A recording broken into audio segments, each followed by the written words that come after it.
So leo tumesema tunasoma nini? Tunasoma jinsi ya kuharibu vikao vya uharibifu. Vikao. Ndio kitu kizuri kikupate wewe, lazima kuwe na kikao cha malaika, cha watakatifu wa Mungu, ama kitu kibaya kikupata wewe, lazima kuwe na vikao. Alright? Lazima kuwe na vikao. Tutasoma kitabu cha Mathayo 26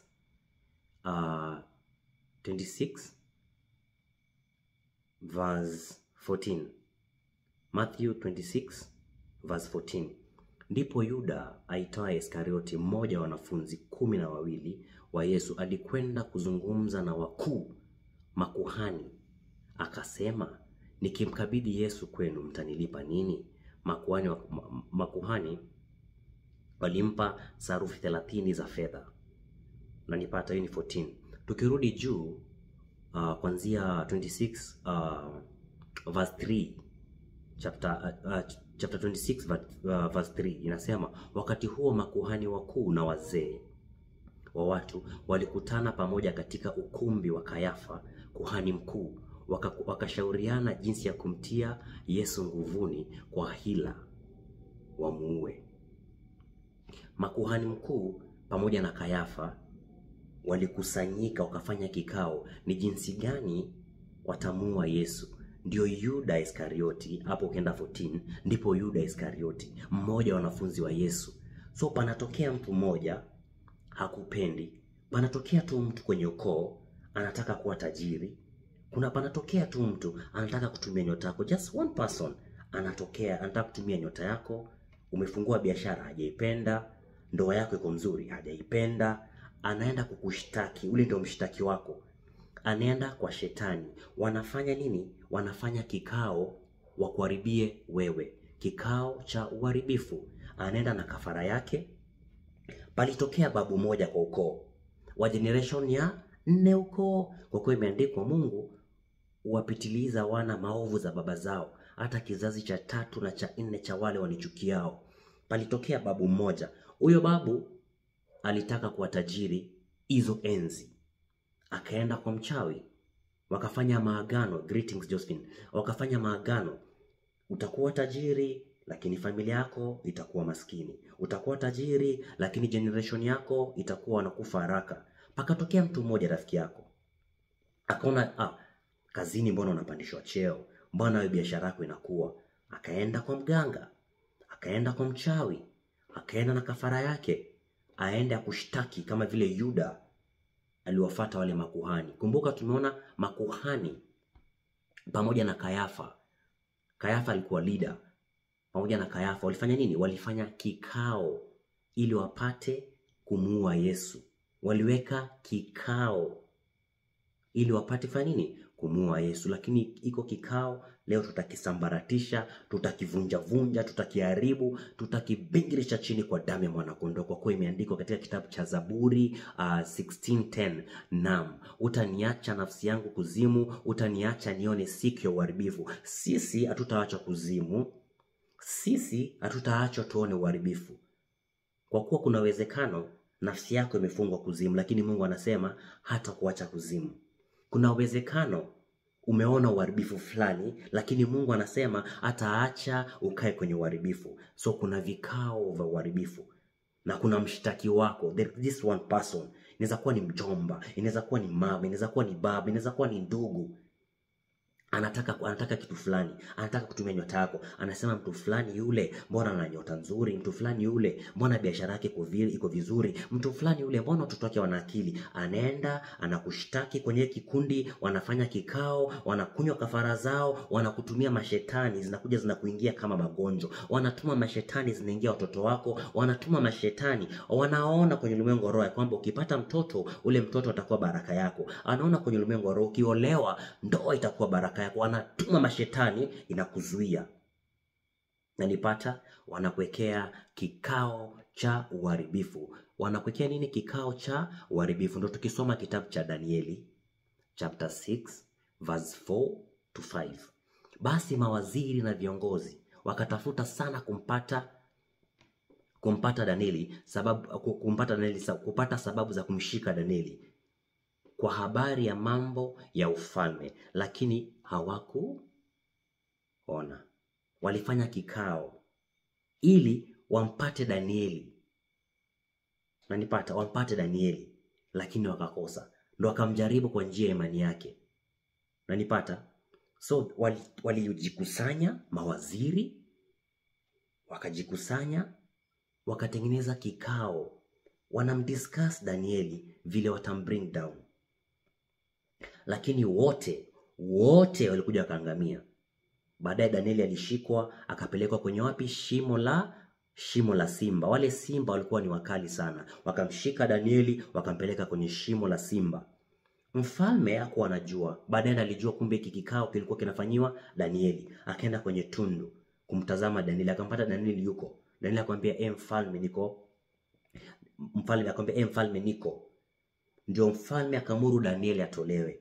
Alafu wale simba ndio walitumiwa kuamua ile kesi iliyokuwa. Kwa kuwa wote waliambiwa kama nyinyi ni wa ukweli, basi na tuingize kwenye ile tundu. Soma Biblia yako, tuingize kwenye ile tundu la simba. Biblia inasema wale simba walikuwa wanawarukia wale watu kabla wafike chini washaliwa. Na sisi leo kwa damu ya mwanakondoo, aliyefanya hasira juu yako, aliyekutumia umaskini, aliyekufunga, leo ataingia kwenye tundu la simba. Na wale simba watamla watamkata vipande kwa damu ya mwanakondoo. Kwa kuwa alikusudia mabaya juu yako, lakini Mungu amekusudia mema. Alikusudia umaskini juu yako, lakini Mungu amekusudia mema. Alikusudia kuharibu ndoa yako, lakini Mungu amekusudia mema. Mabaya atakupata wewe, wala tauni haitakaribia imani mwako. Aliyefanya hasira juu yako ataaibika na kutayarika. Anayeshindana na wewe atakuwa sio kitu tena kwa damu ya mwanakondoo. Wale simba waliwala wale mawaziri. Wale simba waliwatafuna.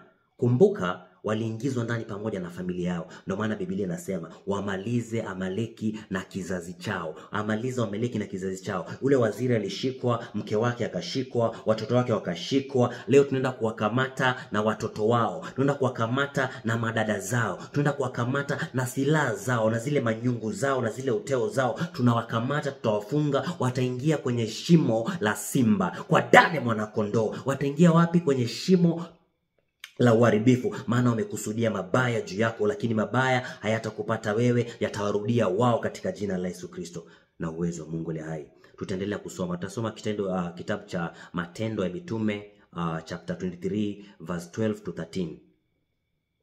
13. Kulipopambazuka, Wayahudi wakala njama kumuua Paulo. Right? Walikuwa wanataka kumuua Paulo. Wayahudi kabisa. Paulo ni Myahudi na kuna Wayahudi wenzake wanataka kumuua Paulo. Wakaweka nadhiri kwamba hawatakula wala kunywa mpaka wamuue Paulo. Kuna watu wamekula yamin. Kuna mtu kula yamin ni kula kiapo cha kichawi. Ameenda pale kwa mganga na kafara yake akakula yamin. Mtu fulani hatapata ndoa na akaapa na akakiri kabisa. Kuna magano alipatiwa. Kuna watu wanaenda kwa wachawi wanaambiwa, wewe sitaki uoge kwa siku 3. Unapata mtu haogi siku 3. Sitaki ufanye tendo la ngono kwa muda wa miezi 6. Jamaa anafuata yale magano ili wewe ukue maskini. Anafuata yale magano ili wewe uharibikiwe. Anafuata yale magano ili wewe ufe. Anafuata yale magano ili wewe utolewe kafara. Unanipata? Jamaa walijifunga kwa kiapo, wakasema sisi hatutakula. Na ukisoma Biblia hapo mbele, hawakukula kwa muda wa siku 40. Walikataa kukula kwa siku 40. Kuna wengine naona Child of God anasema kuna wengine wachawi anakubali kuzikwa ili wewe uharibikiwe. Anaenda kuzimu na kafara yake. Wanafanya maagano, wanajikusanya, wanasema mtu fulani hataolewa. Anaambiwa sasa wewe tutakuzika. Utazikwa. Anachimba shimo kabisa. Wachawi wanafunga, wachawi wanazikwa, wachawi wanakula yamin. Wachawi wameshindwa kwa damu ya mwanakondoo. Asante sana Christine. Asante sana. Wameshindwa kwa damu ya mwanakondoo. Lakini leo hata wazikwe siku 6, hata kama mtu amue atakula siku 40, leo atafyekwa, leo atapasuka, atavunjika na magano yake. Zile vikao tutazifuata, tutaziharibu. Yale magano tutayafuata, tutayaharibu kwa damu ya mwanakondoo na uwezo Mungu. Leo kila silaha iliyotungwa juu yako haitofaulu, na kila ulimi ulioinuka kuhukumu wewe tutahukumu mkosa. Maneno yote ya kichawi tutayadondosha, maneno yote ya magonjwa tutayafyeka, maneno yote yaliyokaa kwenye ulimwengu wa roho ambayo yanaenda kinyume na maisha yako tutayapasua, tutayavunja, tutayafyeka kwa damu ya mwanakondoo. Imeandikwa, aliyejikusanya juu yako na hajaamuriwa na Mungu ataanguka kwa ajili yako. Wamejikusanya, wamejiandaa sana na silaha zao, wamejiweka pale nadhiri na silaha zao, lakini leo maandiko yanasema wamejikusanya lakini hawajaamuriwa na Mungu. Leo wataanguka kwa damu ya mwanakondoo na silaha zao watavunjika kwa damu ya mwanakondoo. Kama ule mnara wa Babeli ulikuwa unajengwa, Mungu Mwana, Mungu Roho Mtakatifu na Mungu Baba wakashuka chini kuona sons of men wanatengeneza nini. Mungu alipoona akageuza lugha yao. Leo wamejenga mnara, tutashuka chini, tutageuza lugha yao. Watagombana wao, watakufa wao, wataangamia wao, watakulana wao kwa damu ya mwanakondoo. Kwa kuwa imeandikwa, kila wae kwa upanga atakufa kwa upanga, aliyetuma magonjwa yatampata yeye. Kila wae kwa upanga tena atakufa kwa upanga, na upanga ukimkosa atakufa kwa tauni, na tauni kimkosa atadondoka vipande kwa damu ya mwanakondoo na uwezo wa Mungu aliye hai. I'm free in Jesus name. Na kuona mamlia you're free sawa na maneno yako. Tutasoma kitabu cha Isaiah. Hiki ni kikao cha Mungu. Isaiah chapter 6 verse 8 to 9 inasema, kisha nikasikia Mwenyezi Mungu akisema, ni mtume nani? Kulikuwa na mkutano mbinguni. Mungu anauliza, ni mtume nani aende mbinguni kwa watu wangu? Unasikia? Ni nani atakayekuwa mjumbe wetu? Nami nikajibu, niko hapa. Mungu akaamua kumchagua Yesu amtume duniani atuokoe sisi. Kulikuwa na kikao, malaika pale wakakuwa pale, maserafi, makerubi, lakini Yesu akatokea pale akasema, nitume mimi. Kulikuwa na kikao chingine bado, lakini kikao ni kizuri na kipenda sana, kwa kuwa palitokea pepo udanganyifu. Ukisoma kitabu cha Wafalme wa kwanza chapter 22 19 to 23 inasemaje? Kisha Mikaya akasema, haya, Mikaya alikuwa ni kuhani wa Bwana. Haya, sikia neno la Mwenyezi Mungu. Nilimwona Mwenyezi Mungu ameketi katika kiti chake cha enzi, na jeshi lote la mbinguni limesimama kando yake, upande wake wa kulia na wa kushoto. Mstari wa 20 nasema, ndipo Mwenyezi Mungu akauliza, ni nani nitakayemtuma kwa Ahabu? Kulikuwa na vita Ramoth Gileadi. Mungu akwenda kutuma mtu kwa Ahabu ageuke akuwe pepo udanganyifu, udanganyifu. Aende akaingie humo Ramoth Gileadi. Kila mmoja akajibu alivyokiri. Kisha pepo mmoja akajitokeza mbele ya Mwenyezi Mungu akasema, mimi nitamshawishi. Yaani pepo akatokea. Sasa hizi kumbe tuko na uwezo kufanya nini? Wakaanza kutumia zile mapepo zao zile tunaweza ziamuru ziingie ndani ya mwili wao, zianze kuwatafuna wao kwa damu ya mwanakondoo. Tunaweza zifunga ndani ya huyo mchawi, tuziamuru tafune katika jina la Yesu Kristo. Pakatokea pepo. Tunaona pale malaika wanasema, mimi ni mtakatifu sitaenda. Mapepo akatokea pale, paka akademonstrate vile ataenda kufanya. Mungu akamwambia, haya, enda, utafanikiwa. Pepo akatumwa akaenda kaingia kwenye vinyo vya manabii. Wale manabii wakamdanganya nani? Wakamdanganya Ahabu, akamwambia, ukikwea Ramoth Gileadi utashinda. Pakatokea Mikaya akamwambia, usikwee, ukikwea utashindwa. Lakini kwa kuwa ule pepo alikuwa ashaingia wale manabii, Ahabu akafanya nini? Akaenda akamchukua Josafati akaenda. Ahabu ndio yule siku aliuliwa. Pakatokea mwanajeshi mmoja. Huyo mwanajeshi, ile vita ilikuwa imeisha, akarusha upanga juu. Ule upanga ukaenda kwa njia ya imani, ukampata Ahabu, ukampiga kwenye roho kwa damu ya mwanakondoo, akavunjika. Na leo tutarusha upanga wa Ahabu. Kuna uwezekano ule mchawi amejificha, kuna uwezekano ule mchawi ni wa karibu. Leo tutazungusha upanga wa damu ya mwanakondoo, uzunguke. Utampata yeye aliyetuma magonjwa juu yako, utampata yeye aliyekushika, utampata yeye aliyekufunga, utampata yeye fanya hasira juu yako, utamkatakata kwa damu ya mwanakondoo. Biblia inasema aliyejichimbia shimo cha kina kuzimu, mkono wa Bwana utamfuata chini. Aliyejipandisha juu kwenye milima, mkono wa Bwana utamfuata chini. Kwa kuwa mkono wa Bwana si mfupi hata ushinde kuokoa, na masikio yake si mazito hata yashindwe kusikia. Leo tutaachia upanga wa damu ya mwanakondoo. Umtafute huyo mchawi aliyejificha, umtafute huyo mama mganga, umtafute. Leo atavunjika kwa silaha zake, atapasuka kwa silaha zake, atatayarika kwa silaha zake, atasagwa kwa silaha zake. Kwa kuwa wewe ni chombo kipya kikali chenye meno, wewe ni ngome ya shaba, wewe uko na nguzo ya chuma. Chochote kitachofanyika juu yako hakitafaulu kwa damu ya mwanakondoo. Bado tumeona kuna vikao vya uharibifu, mtu anakuonea wivu, anakutengenezea kikao. Palitokea kikao Shusheni ngomeni. Ukisoma kitabu cha Esther, palitokea jamaa mmoja anaitwa Haman Mwagagi. Haman, ukisoma Esther chapter 3 verse 7, basi mwezi wa kwanza ndio mwezi wa Nisani, mwaka wa 12 wa mfalme Ahasuero, wakapiga puri ni kura mbele yake Hamani, siku kwa siku na mwezi kwa mwezi, hadi mwezi wa 12 ndio mwezi wa Adari. Walifanya kikao, wale watu wakapiga kura. Nanipata? Walifanya kikao, wakapiga kura. Wakasema siku fulani na siku fulani tutaangamiza Wayahudi. Wachawi hivyo hivyo wanapatana, wakipatana wanafanya kikao. Nanipata? Wanafanya kikao. Ndio unapata unasikia mtu fulani amekufa ghafla. Umepata mtoto amekufa. Umefungua biashara imekufa.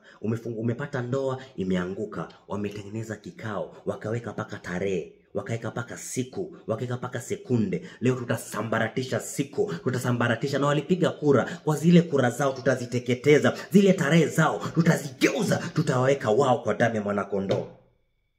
Na uwezo wa Mungu leo, mimi sitaharibu ile tarehe waliopanga. Ukisoma Biblia yako, ile tarehe ambayo Haman aliyepanga, Haman Mwagagi, adui wa Wayahudi, alipanga ile tarehe kumtundika nani? Kumtundika Mordekai, kuangamiza Wayahudi. Ile tarehe akatengeneza msalaba mkubwa sana. Alikuwa anataka kumtundika ni kuhang mtu, kuhang Haman, hang upside down. Lakini leo aliyefanya hasira juu yangu nitamhangi yeye. Alileta magonjwa juu yangu, yatampata yeye. Aliyenizuia mimi, yatampata yeye. Ile tarehe tutaiwacha, nitawafundisha jinsi ya kuacha ile tarehe na kuangamiza wao. Kila wai kwa upanga atakufa kwa upanga. Aliyekuchimbia shimo ataingia ndani kwa damu ya mwanakondoo. Leo hatutawawacha, tutawafyeka kwa silaha zao, tutawaangamiza kwa silaha zao, tutawapasua kwa silaha zao, tutawavunja kwa silaha zao kwa damu ya mwanakondoo. Amepanga ukufe, atakufa yeye. Amepanga uangamia, ataangamia yeye. Tutawacha ile tarehe. Ile siku ya uharibifu tutaiacha, lakini ile siku ile itampata yeye. Amesema mtu fulani atapata mtoto, lakini wewe utapata mtoto na yeye atapata mtoto. Ataangamia kwa silaha zake mwenyewe kwa damu ya mwanakondoo na uwezo wa Mungu aliye hai. Jamaa alipanga tarehe, anaitwa Haman Mwagagi, adui wa Wayahudi. Alipanga tarehe. Tunao watu walijifunga kwa kiapo, wakasema sisi hatutakula. Jamaa anaamua mimi au sitakula paka mtu fulani, paka Nancy haribikiwe, paka Mama Lesha na haribikiwe, paka Malemba haribikiwe, paka mtu fulani haribikiwe, paka mimi Alex haribikiwe. Jamaa ameamua hatakula, kaenda na kafara zake. Normally wanaenda na kafara zao, wanatengeneza madhabahu, wakishafidi zile mashetani, wanazipatia maagano. Endeni kwa mtu fulani, mgeuke mkue balaa. Endeni kwa mtu fulani, mgeuke mkue kansa. Endeni kwa mtu fulani, mgeuke mkue spirit of poverty. Endeni kwa mtu fulani, mgeuke, mshike asiende mbele, mshike asisonge mbele. Ndio maana kila mara unaota ndoto uko shuleni, primary school. Wewe umekuwa saizi you are now 30, lakini unajiota umevaa kaptula ndogo na ile uniform yako primary school. Umetupiwa spirit of stagnation, backwardness. Wamekutupia spirit ya kushika nyuma usiendelee. Wamekuletea watu wamekushika usiendelee. Wameshika ndoa yako. Mchawi amekuja usiku akaiba nywele yako. Mchawi amekuja usiku akatengeneza mafundo, akatoa kafara, akakufunga wewe. Zile mafundo leo tutazipasua. Zile mafundo za kichawi tutazifyeka, tutaziharibu katika jina la Yesu Kristo, na tutajenga madhabahu imara, kwa kuwa wewe mwamba ambao hekalu la Bwana limejengwa, Biblia inasema milango ya kuzimu haitokupata wewe. Kuna milango ya kuzimu yamejaa magonjwa, kuna milango ya kuzimu yamejaa udhaifu, kuna milango ya kuzimu yamejaa ushetani. Leo tutazipaswa hizo malango, tutaziamuru zilete baraka zetu, tutaziamuru zirudishe nyota, tutaziamuru zifunguke kwa damu ya mwanakondoo, tupite. Maana Biblia inasema tukiingia kwenye shimo la simba, wale simba hawatatula, kwa kuwa Biblia inasema Mungu alituma malaika wake akafunga makani ya simba. Yale makani ya simba tutayafunga, makani ya magonjwa tutayafunga, makani ya kuzuia ndoa tutayafunga, kwa kuwa Mungu yu pamoja nasi. Mungu ndiyo taa ya miguu yetu, Mungu ndiyo mwanga wa njia zetu. Kama Mungu yuko pamoja nasi, tumuogope nani? Tumuogope nani? Yeye ndio kimbilio letu, yeye ndio ngao yetu, yeye ndio kila kitu kwetu. Tumuogope nani? Mungu yuko pande yetu. Tumuogope nani? Mungu yuko pande yetu. Hatutapungukiwa na maisha, hatutapungukiwa na kitu, hautapungukiwa kwenye biashara, hautapungukiwa na chochote. Asema Bwana wa Bwana kwa damu ya mwanakondoo. Kwa kuwa Biblia inasema, ewe Koleshi mtumishi wangu, nimekuvisha pete, nimekutangulia, nimevunja malango, hakuna atakayejenga. Malango yamevunjwa, mbona mchawi ajenge? Malango yamevunjwa, mbona magonjwa ajenge? Malango yamevunjwa na Mungu, mbona wewe umie kwenye umaskini? Malango yamekwisha kuvunjwa leo kwa damu ya mwanakondoo. Aliyejenga malango juu yako, tutamkamata na malango yake ya magonjwa, tutamfyeka, tutampasua, tutamharibu. Asema Bwana wa mabwana, na uwezo wa damu ya mwanakondoo. Leo malaika wa Mungu washafanya matuo. Leo Holy Spirit ako ndani yetu. Aliye ndani yetu ni mkuu kuliko aliye ndani yao. Leo tutawafyeka, tutawateketeza kwa silaha zao. Aliyefanya hasira juu yako atatayarika, atakuwa sio kitu tena. Watenda mabaya na watesi wako walipokaribia kula nyama yako, watajikwaa. Watenda mabaya, wale wachawi, walipokaribia kukuroga, watajikwaa. Kwa kuwa kabla wakuroge ulikuwepo. Kabla waamue kukuroga wewe ulikuwepo. Ulikuwa kama fundi stadi pamoja na Mungu. Ukisoma kitabu cha Methali chapter 8 verse 30 inasema ulikuwepo Mungu alipokuwa anaumba. Ulikuwepo maana wewe ni mtenda kazi pamoja na Kristo. Ule mchawi kabla hajakuwepo, wewe ulikuwepo. Yuko ambaye ndiye Bwana. Bwana ni Bwana wa vita, jina lake ni Yehova. Alikuleta duniani ili uzivunje kazi za ibilisi. Ule ibilisi na wachai wao wametengeneza milima, lakini ule mlima, ule ukuta wa Yeriko juu yako, tutauzunguka mara 7 kwa maombi, tutauvunja kwa njia ya imani. Maana Biblia inasema watu wangu wataishi kwa imani, na moyo wao ukisita sitapendezwa nao. Leo kwa njia ya imani tutavunja ukuta wa magonjwa, kwa njia ya imani tutapasua malango ya kuzimu, kwa njia ya imani tutaamuru aliyeshika nyota yako achie, kwa njia ya imani tutaamuru milango ivunjike. Kila chochote kilichochukuliwa kwenye ulimwengu wa roho kitarudi, maana tumebarikiwa sisi kwa baraka zote kwenye ulimwengu wa roho. Kila kikao tutakisambaratisha, kila kikao cha uovu tutakisambaratisha, kila tarehe iliyopangwa tutakiharibu. Ile tarehe uliyopanga uharibikiwe wewe, tutaiharibu kwa damu ya mwanakondoo. Alafu yale mabaya tutarudishia wao, maana Mungu ametuambia, ameipa mikono yetu nguvu hata kupinda mishale za waovu katika jina la Yesu Kristo. Ile mishale ya magonjwa tutazipinda, ile mishale ya kulemewa tutazipinda. Kwa msaada Bwana tutalifuatilia jeshi, kwa msaada Bwana tutaruka ukuta, kwa msaada wa Bwana tutapiga majeshi. Leo tutapiga majeshi, tutapiga farasi na mpanda farasi. Kama mama mchawi na silaha zake, tutampiga na silaha zake. Tutapiga waendeshaji na magari yao, wale wachawi waliofanya kikao jao, tutapiga na silaha zao, tutapiga na kila kitu chao kwa damu ya mwanakondoo. Maana sisi ni washindi zaidi ya washindi katika yule atupendaye. Biblia inasema yule aliyepanda juu aliteka mateka akawapa wanadamu karama. Sisi tumepewa karama za Roho Mtakatifu. Mungu Yesu alipanda paka juu, akateka mateka, akatupatia sisi karama. Sisi tuko na karama za Roho Mtakatifu. Aliye ndani yetu ni mkuu. Tuko na nguvu, tuko na uwezo. Biblia inasema mwanadamu ni nani? Mwanadamu ni nani paka umvishe taji la ushindi na heshima, na ukaweka kila kitu kimewekwa chini ya miguu yake. Mwanadamu ni nani? Mwanadamu ni nani? Sisi ni wanadamu. Kila kitu iko chini ya miguu yetu. Bwana akamwambia Bwana wangu, keti mkono wako kulia mpaka wakati atakapoweka adui zako chini ya miguu. Adui zetu wako chini ya miguu. Ule mganga unavomuona usimwogope, ako chini ya miguu yako. Anga unavoiona usiogope, iko chini ya miguu yako. Bahari unaiona usiogope, iko chini ya miguu yako. Marine Kingdom unaiona usiogope, iko chini ya miguu yako. Mapori yote unayoona yako chini ya mguu yako, maana wewe ndio mtawala halisi, wewe ndio mfalme, wewe ndio masihi wa Bwana, wewe ndio rungu na silaha za Bwana za vita. Usiogope, Bwana ako ndani yako. Wewe ndio mwana Adamu, utaponda shetani na wakala wake kichwa. Kwa maana Biblia inasema, tazama nalikuwa nimekufa, lakini sasa niko hai. Niko na ufunguo wa kuzimu na mauti. Mauti hayana nguvu juu yako. Wewe uko na ufunguo za ufalme. Magonjwa hayana mamlaka juu yako. Uko na ufunguo za ufalme. Leo tutakamata, tutawapasua, tutaharibu njia zao. In the next 5 minutes tunataka kuvunja. In the next 5 minutes tunataka kuharibu, tunataka kusambaratisha, tunataka kupiga huyo mshtaki. Tumeona kuna mtu fulani ambaye ni mshtaki wako. Huyo mtu ndo mshtaki, yule mama ndo mshtaki. Anapeleka jina lako, anapeleka nguo yako, anapeleka nywele yako, anapeleka kuzima. Anasema huyu amefanikiwa sana, wacha tumharibie. Panatokea tu mtu mmoja hivi anapeleka, ama kundi la watu wanaenda wanafanya magano.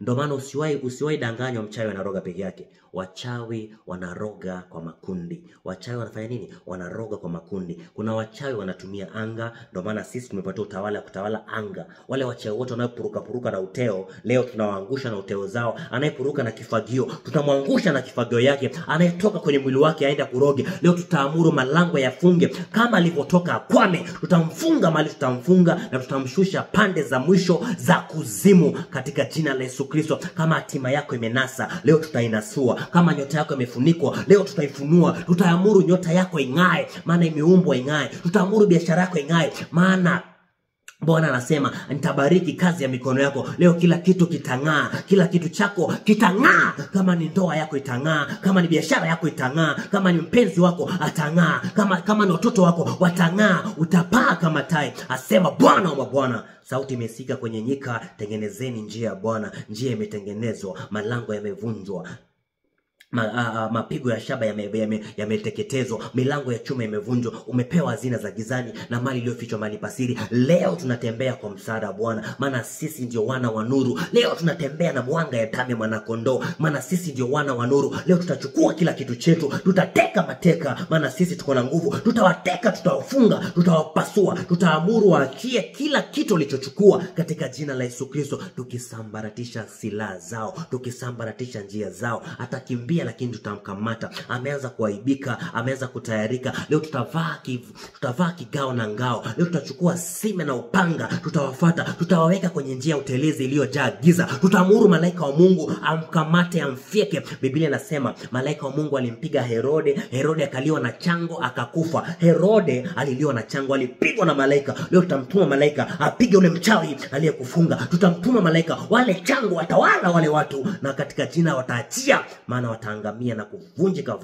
kwa damu ya mwanakondoo na uwezo wa Mungu aliye hai. Tuko karibu kuanza sasa, tuko karibu kuanza, kwa kuwa Biblia inasema Mungu hatatuacha tuone uharibifu. Hatutaona uharibifu sisi na hatutakaa kuzimu. Hatutaona kuzimu na hatutaona uharibifu. Hautaona hasara, hautaona shida, hautaona magonjwa, hautaona udhaifu, kwa damu ya mwanakondoo, maana wewe ni mshindi. Wewe ndio mtawala halisi. Biblia inasema nimewaona watumishi wanatembea na wafalme Nimeona watumishi wamepanda farasi na wafalme wanatembea. Leo unapanda farasi wako, unarudi kwenye hatima yako. Leo unarudi kwenye ushindi wako. Leo unarudi kwenye uhalisi wako. Leo unarudi kwenye line yako. Leo unarudi kwenye njia ambayo Mungu amekuandalia.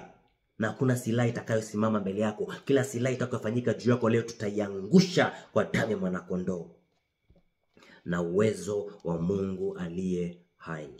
Leo tunatembea juu ya maji. Kila pando ambalo hajalipata Bwana tutalivunja. Kila pando ambalo Mungu hajalipanda juu ya maisha yako tutaling'oa, kwa kuwa wewe uko na chapa za damu ya mwanakondoo. Mwilini mwako umebeba chapa za damu ya mwanakondoo. Wewe ndio hekalu la Bwana. Mungu amekuweka kwenye kiganja cha roho yake. Wewe ndio mboni ya Mungu. Hakuna atakayekugusa. Anayekugusa anagusa mboni ya Mungu. Wewe ndio silaha za Bwana. Wewe ndio rungu la Bwana. Hakuna atakayekugusa leo. Leo tutasambaratisha. Leo ni kusambaratisha vikao vyote vya uharibifu. Leo ni kusambaratisha tarehe zao. Leo ni kusambaratisha mipango yao. Wanatengeneza magonjwa kuzimu, wanakutumia. Wanatengeneza udhaifu kuzimu, wanakutumia. Wanatuma mashetani. Eti mtu baba anakumiliki. Unapata mtu ni mbabu kabisa. Babu anakumiliki kwenye ngoro. Anakuja kama spiritual husband. Atumie nini? Atumie nyota zako.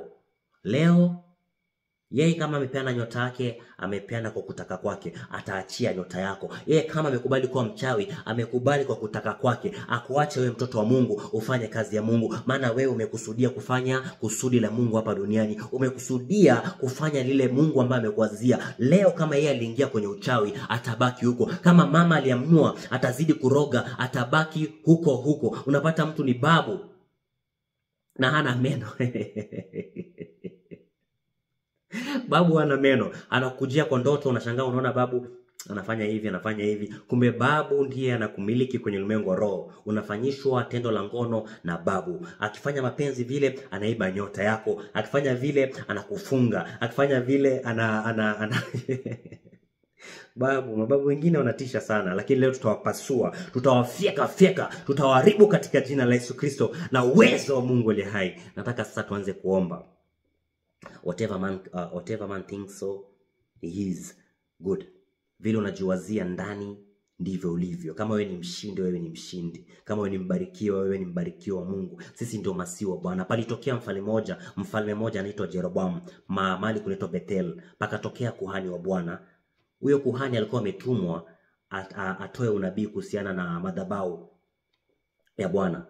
Lakini after mfalme Jeroboam kusikia, akainua mkono wake, akaambia maaskari, mkamateni huyo. Alipoinua mkono kutoa oda mkamateni, mkono wake ukaganda mpaka ule kuhani wa Bwana akamuombea. Umeelewa?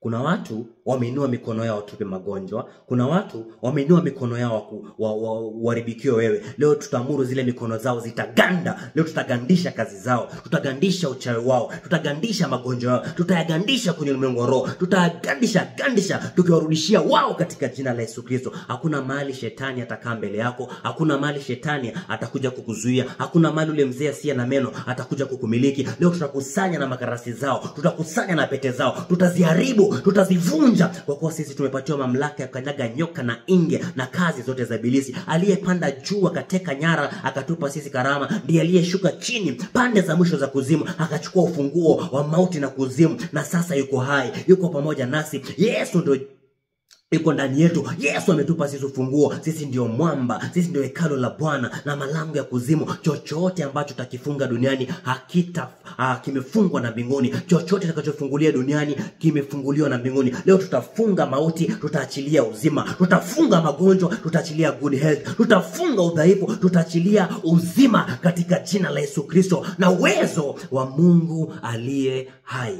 Nataka sasa tuingie kwenye vita. Nataka sasa tuanze kujitakasa, tuingie kwenye vita. 1 hour of war. 1 hour of war. Usidanganywe na mtu utapata pasipo kupigana. Usidanganywe na mtu. Usidanganywe na mtu yoyote ya kwamba wewe utalala tu upate. Hakuna. Hata Wanaisraeli walipofika Kanani, waliachiwa mataifa matano. Waliachiwa wafalme watano wa Kanani, na Wafilisti, wakachiwa the Canaanites, wakachiwa the Perizzites, wapigane nao ili wajifunze vita. Wajifunze nini? Vita. So vita ni sehemu ya maisha yetu. Lazima upigane. Ukitaka kupata ndoa lazima upigane. Ukitaka kupata biashara lazima upigane. Ukitaka kupata kusafiri sana lazima upigane. Ukitaka kwenda mbele lazima upigane. Ukikataa kupigana utapata tu kiasi cha kukuweka hiyo siku, lakini hautapata yale makuu. Wachawi wanaenda kwenye uganga wao, wanafanya mambo machafu. Kuna wenye wanakula nyama za watu, wanakula usaa za watu. Biblia inasema wanakaa katikati ya makaburi wakila vitu viovu, wakinywa supu za vitu viovu, na wakila nguruwe. Nalipata, wanafanya mambo maovu ndio mtu apate pesa. Anafanya mambo maovu ndio mtu tu apate mtaji. Na sisi tunafanya mambo mema, lakini lazima upigane. Lazima upigane, kwa kuwa kushindana kwetu sisi si juu ya damu na nyama, bali ni juu ya wafalme, ni juu ya ni juu ya wafalme, ni juu ya mamlaka, ni juu ya wakuu wa giza na majeshi ya pepo wabaya. Kuna wafalme, kuna wenye mamlaka, kuna principalities.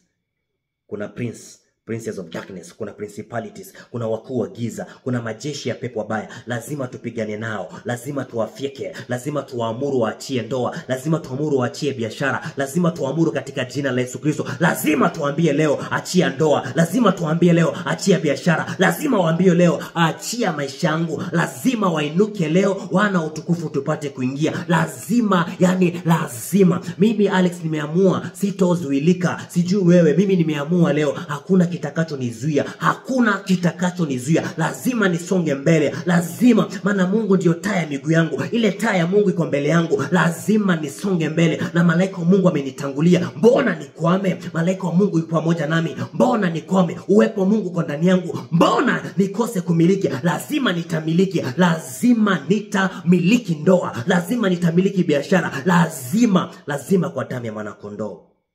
Kwa kuwa Biblia inasema ombeni chochote mtakacho nanyi mtapewa. Kuanzia leo, kuanzia sasa, hamjaomba chochote kwa jina langu. Ombeni chochote mnachotaka. Omba chochote. Ukitaka gari, omba. Ukitaka mume, omba. Ukitaka nini, omba. Kwa njia ya imani tunasonga. Kwa njia ya imani walipita mto Shamu wakakanyaga ni kama nchi kavu. Kwa njia ya imani walizunguka ukuta Yeriko mara 7 wakauvunja kwa njia ya imani. Kwa njia ya imani ule Rahab kahaba hakuuliwa, maana alipokea wapelelezi kwa njia ya imani. Yani kwa njia ya imani Baraka alishinda majeshi. Kwa njia ya imani Yefta alishinda. Kwa njia ya imani walipokea wafu wao, wanawake walipokea wafu wao kwa njia imani. Kwa njia imani wengine wakakataa kukombolewa ili wakombolewe kwa njia iliyo bora zaidi. Na sisi kwa njia imani tutashinda mishale ya giza. Kwa njia imani tutazima makane ya simba. Kwa njia imani tutainuka tena kwa damu ya mwana kondoo. Aliye mnyonge leo atainuka, maana Mungu anawapatia nguvu waliozimia. Aliye mnyonge atainuka leo. Tutafyeka pamoja, tutapasua pamoja, tutaharibu pamoja, tutaangamiza pamoja, tutaamuru kila kitu kirudi katika jina la Yesu Kristo na uwezo wa Mungu aliye hai.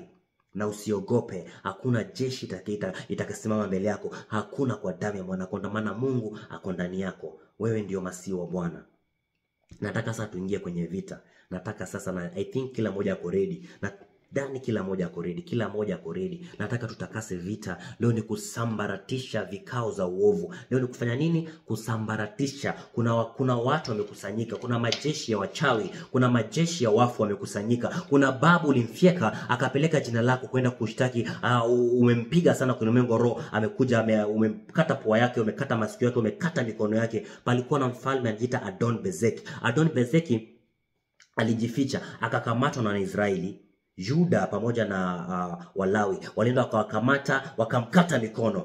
Kumkata mikono, ule jamaa akatoa unabii, akasema nimetendwa kama vile nilivyokuwa natenda wafalme. Alikuwa anapiga mataifa, akishika wafalme anakata wale wafalme mikono, vidole, na yeye pia akakatwa. Alitendwa vile alivyokuwa anatenda wafalme. Na sisi leo tutawatenda vile walivyokuwa wanataka kutenda sisi. Tutawatenda vile walivyokuwa wanataka kututenda sisi. Kuna uwezekano umepatwa na magonjwa, kuna uwezekano kuwa una maarifa lakini yale magonjwa yakakupata, ile umaskini kwa kupata, lakini maarifa imekuja, maarifa imeshuka kutoka mbinguni. Leo tunawakamata. Tutakataa kutembea kwenye laana, tutakataa kutembea kwenye magonjwa, tutakataa kufungwa kama watoto wa giza, tutakataa kwa damu ya mwana kondoo. Maana sisi tuko na nguvu kuliko wao, maana sisi tuko na uwezo kuliko wao, maana sisi tuko na mamlaka kuliko wao. Leo tutatumia mamlaka kanyaga nyoka na inge. Tutawakamata, tutawafunga, tutawafyeka katika jina la Yesu Kristo na uwezo wa Mungu aliye hai. Aliye mnyonge sasa atasimama, maana Mungu anapatia nguvu waliozimia. Yes, niko na YouTube channel. After this nitaweka YouTube channel. Jina langu ni Alex Garidha, ama utapata link hapo juu kwa TikTok account yangu. Nataka sasa tuko na 1 hour. It's 11:40. Tuko na 1 hour. Nataka tuanze kujitakasa. Nataka tuanze kujitakasa. Leo ni kusambaratisha kila anga ya giza, kusambaratisha kila kikao. Walio ndani yetu ni wengi kuliko walio ndani yao. Hayo ni maneno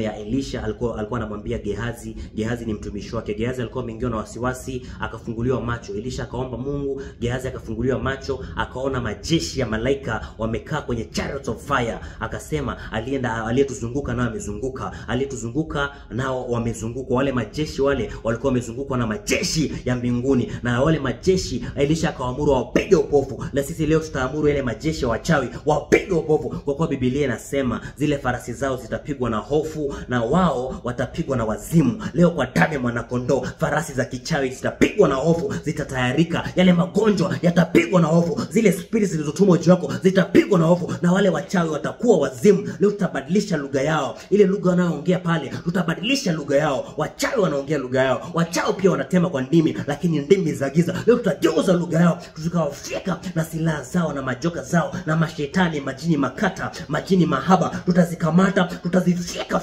tutaziangamiza, maana ni adui wa watu wa Mungu, na adui akikamatwa hakuna lingine. Mimi wanafyeka adui na mpasua adui. Kwa nini yeye apatie akubali mwili wake utumiwe na shetani? Kwa nini yeye akubali kutumiwa eti mimi niharibikiwe? Mtu aende kule nyama ya mtu eti mimi niharibikiwe? Mimi namfyeka na mpasua. I don't know about you, but mimi siwezi acha mtu aende kule kafara zake alafu mimi nikuje niharibikiwe. Kwa msaada wa Bwana, kama nimepatiwa mamlaka, nitasimama, nitakaa mahali pasiri kwangu, nitasema ewe mchawi na kufyeka, umenijia kwa silaha za Bwana, umenijia kwa silaha za giza, na kujia kwa jina la Bwana, umenijia kwa magonjwa, na kujia na kusambaratisha. Mimi naachia moto, mimi naachia rungu, mimi nitaachia radi kwa damu ya mwanakondoo. Nataka pia wewe uachie radi. Nataka pia wewe leo utaachia moto kwa damu ya mwanakondoo.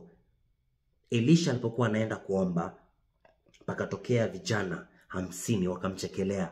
Elisha akajaa na ghadhabu. Walikuwa wanamwambia kuna kipara. Ni kweli alikuwa na kipara, lakini walimchekelea, akajawa na ghadhabu. Akatuma madubu, wale dubu wakawala wale watoto 50 wakaliwa vipande. Kuna mtu amekuchekelea ila ni mchawi, ameleta kicheko cha magonjwa juu yako, ameenda kutuma mashetani akaingia yakakuwa maskini. Wewe unateseka, yanafurahi, anakuchekelea huko kwenye ulimwengu roho. Kawaida yao kitu kifanyika huko akituma umaskini, akituma magonjwa, huwa wanaenda wanakuongea, wanakuchekelea. Ndio maana sometimes unaweza kuwa unaomba, unasikia kwenye unasikia mtu anacheka kwenye mabati, kumbe hivyo ndo analia. Kumbe huko kuzimu pia huwa wanakuchekelea. Kitu kifanikiwa wanakuchekelea, lakini leo watalia.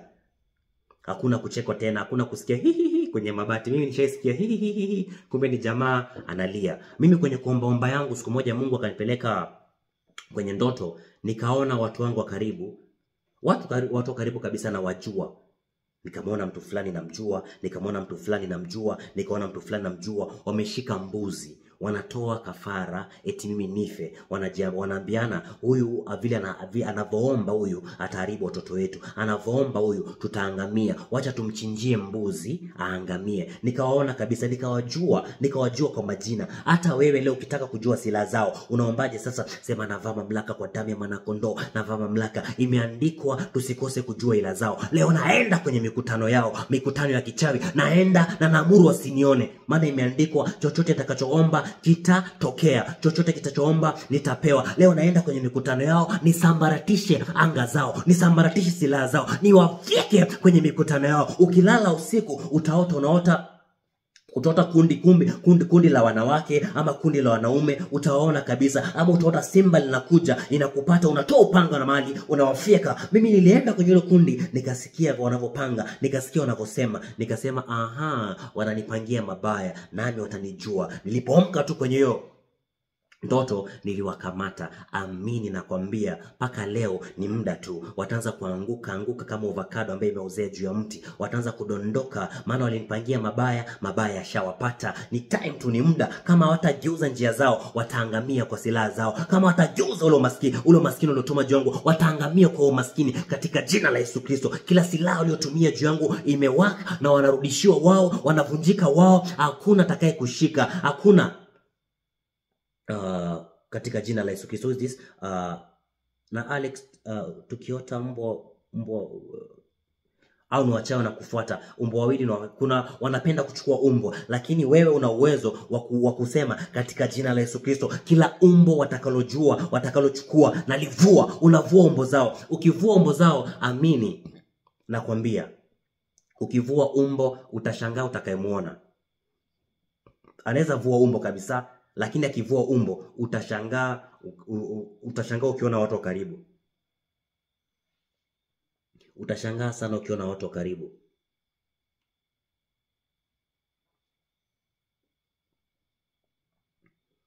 Nataka tuanze kujitakasa polepole.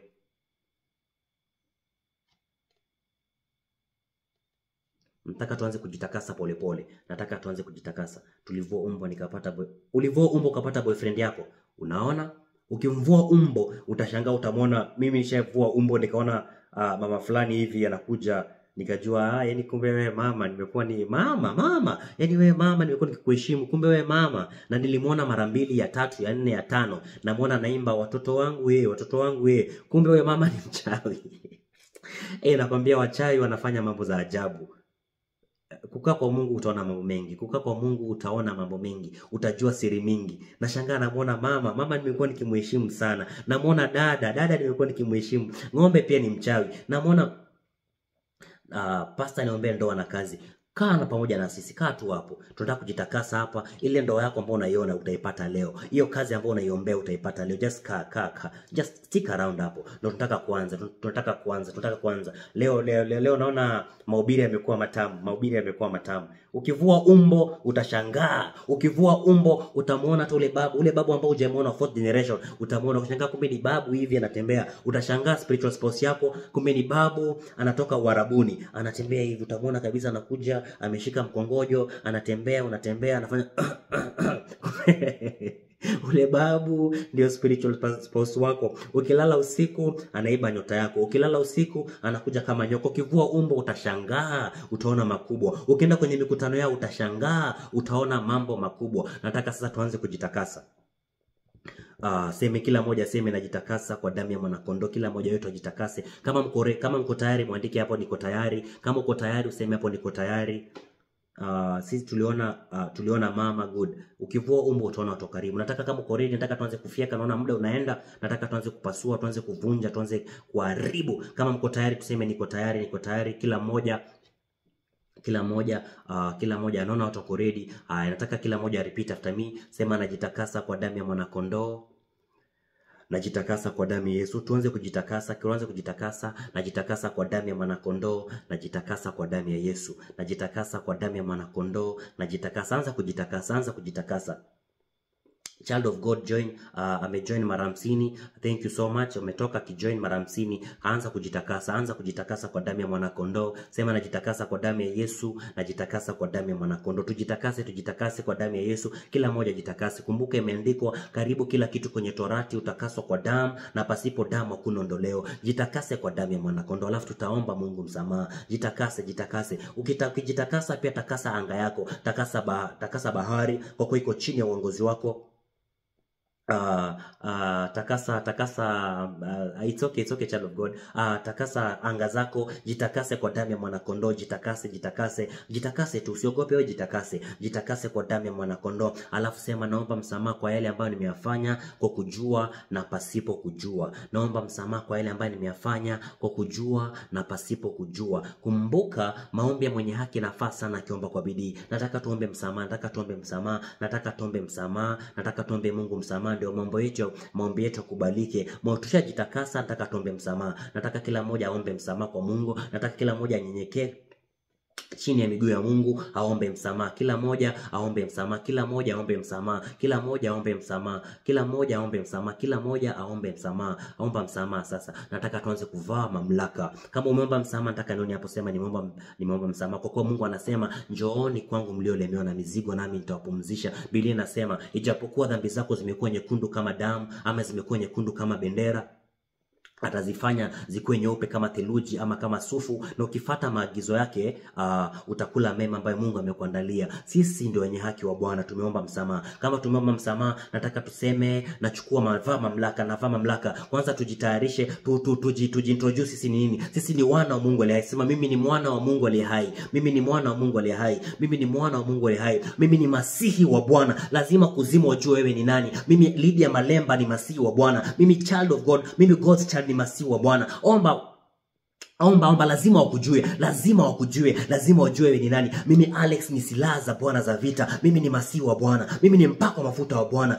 Navaa mamlaka. Zitambulishe wewe ni nani. Wewe ni nani? Kwa kuwa Biblia inasema hekima ya Bwana isiyo na mipaka itajulikana na viumbe vyote kwenye ulimwengu wa roho. Lazima kwenye ulimwengu wa roho wajue wewe ni masihi wa Bwana. Lazima kwenye ulimwengu wa roho wajue wewe ni rungu na silaha za Bwana za vita. Mimi ni masihi wa Bwana. Mimi ni mtendakazi pamoja na Kristo. Jitambulishe, usiogope. jitambulishe. Mimi ni mpako wa mafuta. I am the anointed one of God. Katika jina la Yesu Kristo na uwezo wa Mungu, nataka ujitambulishe. Ule babu ule atafyatuka, ule nyanya ule mchawi atapasuka. Hii starehe yao tutaangamiza. Jitambulishe wewe ni nani. Jitambulishe. Umejitambulisha? Kama umejitambulisha, nataka sasa tuanze kuvaa mamlaka. Sema navaa mamlaka kwa damu ya mwana kondoo. Navaa mamlaka kwa damu ya Yesu. Navaa mamlaka kwa damu ya mwana kondoo. Navaa mamlaka kwa damu ya Yesu. Vaa mamlaka kwa damu ya Yesu. Vaa mamlaka kwa damu ya mwana kondoo. Vaa mamlaka.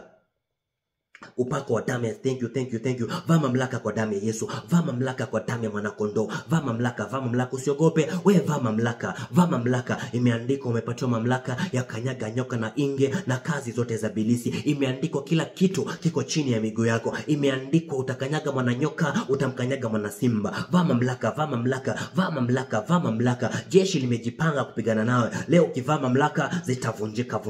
Ukivaa mamlaka zitapasuka. Ukivaa mamlaka wataaibika na kutahayarika. Vaa mamlaka kwa damu ya mwana kondoo. Kila mmoja vaa mamlaka. Ukivaa mamlaka, nataka tuingie kwenye anga ya vita sasa. Tuvae silaha za Bwana za vita. Sema navaa silaha za Bwana za vita. Navaa silaha, navaa kigao na ngao. I'm taking shield ya damu ya mwana kondoo. Navaa kigao na ngao. Sema navaa silaha za Bwana za vita. Navaa silaha za Bwana vita. Natoa upanga rohoni. Navaa silaha za Bwana za vita. Vaa silaha za Bwana za vita. Anza kusambaratisha sasa. Anza kusambaratisha ile siku ya uovu. Sambaratisha ile siku ya magonjwa. Sambaratisha ile siku ya kulemewa. Sambaratisha ile siku ya wachawi. Piga ile kikao chao na kivunja kwa damu ya mwana kondoo. Sambaratisha leo. Sambaratisha kikao chao cha uharibifu. Sambaratisha wachawi. Sambaratisha madhabahu yao. Sambaratisha kwa damu ya mwana kondoo. Amejenga madhabahu juu yako. Sambaratisha. Amejenga mashetani ya kufuate. Sambaratisha. Sema na sambaratisha na haribu ile kikao cha uharibifu kilichopangwa juu yangu. Na haribu kwa damu ya mwana kondoo. Na wapatie time kila mmoja haribu. Hata mimi na haribu zangu. Na sambaratisha kikao cha uharibifu. Na sambaratisha wale waganga. Na sambaratisha kwa damu ya mwana kondoo. Sambaratisha tarehe zao, alafu tutawafunga. Sambaratisha. Biblia inasema ukipiga mchungaji, kundi litatahayarika. Sambaratisha ile siku iliyopanga uharibike. Sambaratisha ile siku ya uovu. Kuna watu wamepangiwa kufe tarehe fulani. Kuna watu wamepangiwa wakizaa mtoto akufe. Kuna watu wamepangiwa akipata ndoa ikufe. Kuna watu wamemilikiwa kwenye ulimwengu roho, anajaribu biashara na kufa. Sambaratisha leo. Sambaratisha. Adui amekuja kwa njia moja, atakimbia kwa njia 7. Sambaratisha kwa damu ya mwana kondoo. Kila moja sema na sambaratisha ile siku ya uharibifu. Na isambaratisha kwa damu ya mwana kondoo. Na isambaratisha katika jina la Yesu Kristo. Na sambaratisha ile siku ya uharibifu. Sambaratisha kwa damu ya mwana kondoo. Sambaratisha. Mbona sioni watu wanasambaratisha? Sambaratisha kwa damu ya mwana kondoo. Umevaa silaha katika jina la Yesu Kristo. Na sambaratisha ile siku ya uovu. Na sambaratisha ile siku ya magonjwa. Na sambaratisha ile kikao cha kichawi. Na sambaratisha kwa damu ya mwana kondoo. Na uwezo wa Mungu le. Sambaratisha kwa damu ya mwana kondoo.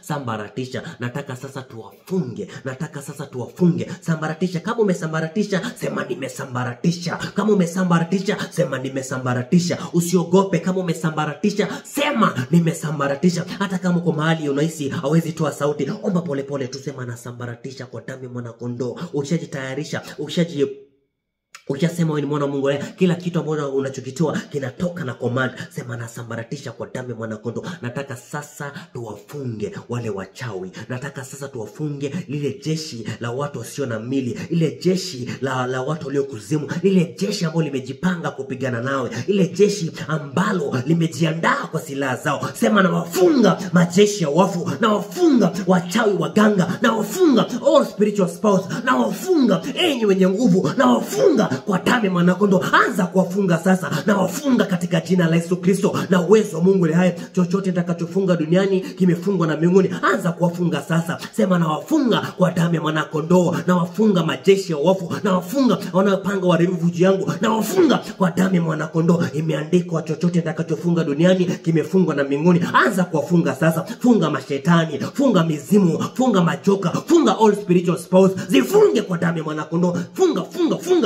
kwa minyororo ya chuma, funga kwa damu ya mwanakondoo. Funga. Nataka tuwafunge, alafu tutawaponda. Ewe Juda, mkono wako utakuwa kwenye shingo za adui zako katika jina la Yesu Kristo. Wafunge. Sema, na wafunga lile kundi la wachawi, nafunga lile kundi la watu wanaoendea kwa wachawi, nafunga lile kundi la majeshi ya wafu, nafunga yule mkuu wa ukoo, nafunga yule mkuu wa madhabahu ya giza, nafunga. Maana imeandikwa, chochote nitakachofunga duniani kimefungwa na mbinguni. Aliyenipangia mabaya na kufunga. Ewe mama aliyekuja juu yangu na kufunga. Ewe dada aliyenipeleka kwa mchawi na kufunga. Ewe mama mchawi aliyetoka fara juu yangu na kufunga. Mfunge huyo, mfunge kwa damu ya mwanakondoo. Funga kwa damu ya mwanakondoo. Kama umefunga sema nimewafunga. Kama umefunga sema nimewafunga. Nataka tuachilie moto wa damu ya Yesu. Nataka tuachilie radi kutoka mbinguni. Nataka tuwaponde kama chungu cha mfinyanzi. Yule aketie juu akacheka, akasema nao kwa hasira. Leo tutasema nao kwa hasira. Leo tutawapiga kwa hasira. Ni nani ametoka Edom? Ni nani ametoka Bosra? Amejam damu kwenye mavazi yake na sio damu yake. Amewapiga kwa hasira. Sasa naona watu wamefunga. Sasa ni kuvaa mamlaka na kuachilia moto. Nikivaa mamlaka na kuachilia radi. Nikuvaa mamlaka na kuachilia moto wa damu ya mwanakondoo. Sema, navaa mamlaka kwa damu ya mwanakondoo. Naachilia moto iteketeze wachawi. Naachilia moto iteketeze madhabahu. Naachilia moto iteketeze njia za giza. Naachilia radi iteketeze all spiritual spells. Nateketeza na silaha zao. Teketeza, vunja. Achia moto kwenye ulimwengu roho. Achia.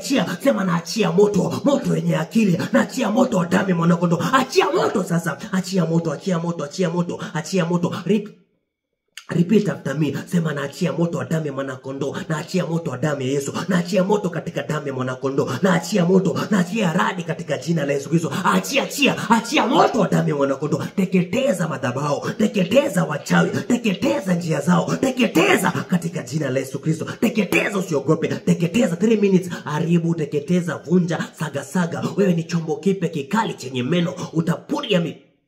Utapuria milima, utasaga milima zitakuwa kama makapi. Teketeza saga, teketeza vunja, teketeza haribu, madhabahu haribu, teketeza wachawi, teketeza kundi lao, maagano haribu. Imeandikwa, alijikusanya kwa ajili yako ataanguka kwa ajili yako. Sema, shauri nalo litaanguka. Teketeza kwa damu ya mwanakondoo. Teketeza katika jina la Yesu Kristo. Alafu ukisha teketeza, unataka tuwarudishie mabaya yao. Teketeza kwa damu ya mwanakondoo. Mbona sioni watu wasema nimeharibu? Mbona sioni watu wakisema nimeteketeza? Mbona sioni wana wa Mungu wanasema nimevunja zile pete za kichawi, nimevunja wachawi, nimewakanyaga kwa damu ya mwanakondoo, maana nimepatiwa kwato za shaba, nitapiga mataifa mengi. Teketeza, vunja, haribu kwa damu ya mwanakondoo. Naona Child of God amesema nimeteketeza, Malemba ameteketeza. Naona Family Prayer amesema nimevunja. Asante. Naona watu wamevunja, naona watu wameharibu, naona watu wanaachiliwa, naona watu wanavunja, naona wana wa Mungu wanatumia mamlaka, naona watu wanapasua, naona watu wanavunja, naona watu wanaharibu katika jina la Yesu Kristo na uwezo wa Mungu hai. Pale akapo shetani kwenye maisha yao, na vunja kiti cha enzi na kiharibu kwa damu ya mwanakondoo, na kifyeka na kivunja, na achilia moto wa damu ya Yesu. Na achilia moto na mamlaka aliyopewa damu ya mwanakondoo. Na vunja madhabahu ya giza. Na pasua na madhabahu ya kushetani. Na pasua magonjwa. Na pasua mabaya. Na kamata wachawi na wafunga. Na kamata waganga na wafunga. Na wafyeka. Na achilia moto wenye macho. Na achilia moto na mtuma malaika aliyempiga Herode. Apige aliyefanya hasira juu ya Malemba. Apige aliyefanya hasira juu ya Violet. Amvunje aliyefanya hasira juu ya watu hawa. Aliyefanya hasira juu ya mwanamke huyu, juu ya mwanamume huyu. Na mpiga aliyefanya hasira juu ya watoto wake. Pasuka, vunjika vipande na kusaga kwa meno ya chuma na kukanyaga kwa kwato za shaba. Imeandikwa nimepatiwa pembe za chuma, na kufyeka na kuharibu kwa mikono ya chuma na kuvunja katika jina la Yesu Kristo. Vunjika katika jina la Yesu Kristo na uwezo wa Mungu aliye hai. Nataka sasa kila silaha aliyetumia juu yako imrudie yeye. Amekufunga kwa miaka mingi, leo itamrudia yeye. Imeandikwa aliyekuchimbia shimo ataingia kwenye hiyo shimo. Aliyerusha nyavu itamkamata yeye. Aliyetengeneza panga, ile upanga utamdunga yeye. Aliyetengeneza magonjwa, yale magonjwa yatampata yeye. Nataka nione watu wamesema nimevunja. Nataka nione watu wasema nimeharibu. Nataka nione watu waseme wamevunjika, amepasuka, amevunjika vipande vipande. Biblia nasema, ewe Babeli, umeanguka mkuu wa makahaba na mwingi wa machukizo wa nchi. Ameanguka huyo Babeli wa maisha yako. Ameanguka huyo mchawi wa maisha yako. Na muona amepasuka, na muona anatayarika, na muona amevunjika vipande vipande katika jina la Yesu Kristo na uwezo wa Mungu aliye hai. Kama kuna mali unahisi umeonewa, lazima leo tuchukue yale maonevu tumrudishie yeye. Kumbuka, cha mtu uliwa na mtu. Usidanganye shetani yako na haja na nyota yako. Shetani anatumia wachawi kuiba nyota apatie watu. Shetani hataki nyota yako. Shetani ni roho. Nyota yako itamfaidi, lakini anatumia waganga wachukue nyota yako wampatie wakala wake. Atumie nyota yako ampatie watu wao. Atumie nyota yako mtu fulani angae juu ya nyota yako. Leo kwa damu ya Mwanakondoo, ameiba nyota, ameacha magonjwa. Yale magonjwa tutayang'oa, tutamrudishia yeye. Amekupangia siku fulani ukufe, ile siku ataharibikiwa yeye kwa damu ya Mwanakondoo. Sema anavaa mamlaka. Kila mmoja vaa mamlaka, vaa mamlaka, vaa mamlaka, vaa mamlaka, vaa mamlaka. Tuko na dakika 30 ya kuvunja, lakini sasa tunataka kuwarudishia wao. Tunataka kuwarudishia yale magonjwa. Kama ni udhaifu umekupata, amekufunga usiolewe, leo tutamfunga yeye kwa damu ya Mwanakondoo. Vaa mamlaka kwa damu ya Yesu. Vaa mamlaka, vaa mamlaka, vaa mamlaka, vaa mamlaka. Sema, imeandikwa, mabaya yatanipata mimi, wala tauni haitakaribia mwani mwangu. Kila mmoja, mabaya hayatanipata mimi, wala tauni haitakaribia hemani mwangu. Sema, mabaya, no pestilence near your tent. Mabaya yatakupata mimi, no harm itakupata wewe kwa damu ya Mwanakondoo. Sema, mabaya yatanipata mimi, wala tauni haitanikaribia hemani mwangu. Nataka sasa turudishe yale mishale ya magonjwa. Nataka kila mtu arudishe ile mishale ya kushindwa. Nataka kila mmoja avae mamlaka. Sema, narudisha mabaya aliyetuma juu yangu ikae juu ya kichwa chake. Mabaya aliyetuma juu yangu ikae juu ya watoto wake. Mabaya aliyetuma juu yangu yamnase yeye na generation yake kwa damu ya Mwanakondoo. Maana amekusudia mabaya juu yangu, lakini Mungu amekusudia mema ili ifanyike siku kama leo. Rudisha hayo mabaya kwa damu ya Yesu. Rudisha mabaya. Sema, anavaa mamlaka, namrudishia mabaya aliyotuma juu yangu. Navaa mamlaka, namrudishia magonjwa kwa damu ya Mwanakondoo. Navaa mamlaka, namrudishia udhaifu kwa damu ya Mwanakondoo. Anza kurudisha udhaifu, anza kurudisha magonjwa. Back to the sender, back to the sender. Biblia inasema, heri mtu yule ambaye podo lake limejaa mishale, ataona aibu akiandamwa na adui langoni. Adui amekuja kwa magonjwa na mishale yako imenolewa mbinguni. Leo tutampasua na mishale, tutamrudishia kila mmoja. Back to the sender, back. Imnase kwa damu ya Mwanakondoo. Yule anti mganga aliniroga nisioe, na kurudishia wewe na kufunga kwa damu ya Mwanakondoo. Ule mama mganga alinifunga nisipate ndoa, na kurudishia wewe kwa damu ya Mwanakondoo. Ule mama mchawi aliyefunga ndoa ya mtoto huyu, ule mama mchawi aliyefunga mwana wa Ibrahimu, leo namrudishia yeye kwa damu ya Mwanakondoo. Hakuna uganga juu yake, hakuna uchawi juu yake kwa damu ya Mwanakondoo. Hakuna wezaye kumlaani ambaye Mungu umembariki. Rudisha, rudisha, rudisha, rudisha kila pando la giza. Rudisha kwa damu ya Mwanakondoo. Warudishie, warudishie, warudishie, warudishie katika jina la Yesu Kristo na uwezo wa Mungu aliye hai. Rudisha kwa damu ya Mwanakondoo. Back to the sender, back to the sender. Warudishie, warudishie, warudishie, warudishie, warudishie. In 2 minutes nataka kila mmoja arudishe. Wamekufunga sana, miaka imeenda sana. Wameharibu ndoa yako, wameharibu biashara yako, wamekula watoto wako, wametoa watoto wako kafara. Wengine unapoteza watoto wako kwenye tumbo. Leo rudisha, rudisha, rudisha kwa damu. Warudishie mabaya. Mabaya sio fungu lako. Wewe hujaumbwa upate na mabaya. Kwa rehema za Yesu Kristo aliwekwa msalabani, akavunja laana zote za Torati ili sisi kwa njia ya imani tupate baraka za Ibrahimu. Leo tunafaa kupata baraka, si mabaya. Tunafaa kupata mema, si magonjwa. Tunafaa kupata kusimama. Tunafaa kupata baraka, sio magonjwa, sio kushindwa, sio kulemewa. Leo tunarudishia wao. Back to the sender kwa damu ya Mwanakondoo. Back to the sender.